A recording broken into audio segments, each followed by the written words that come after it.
Okay. Good morning, America. How are ya? It's Monday Morning Rail. Hi, I'm Denny Jelsma, and I'm at the world-famous Jacksonville Terminal Railroad Museum.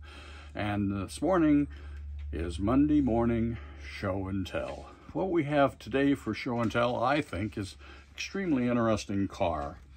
It is the Air Force One of the day when railroads were king in America. This car here is a brass car, and it's a replica of the Friesland Magellan.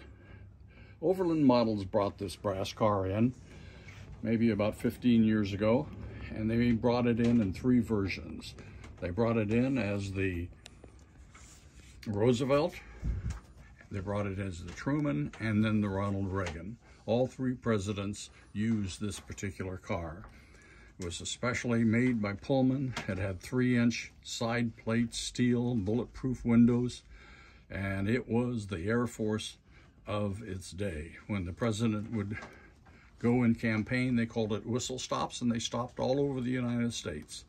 They had special trains, and it would stop in a community, and all the people would gather around, and the president would give his little whistle stop speech. The difference between the three cars, the Franklin D. Roosevelt era, the speakers, you can see the difference of the speakers, and you can see the presidential shield on the very back.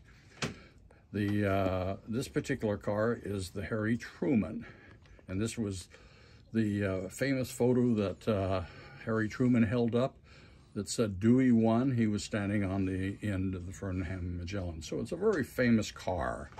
And so we have it here permanently sitting on the Jacksonville Terminal Railroad Museum at the Jacksonville Terminal.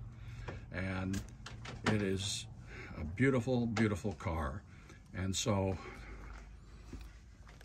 that's the way it is this morning. Show and tell at the Jacksonville Terminal Railroad Museum in beautiful Jacksonville, Florida.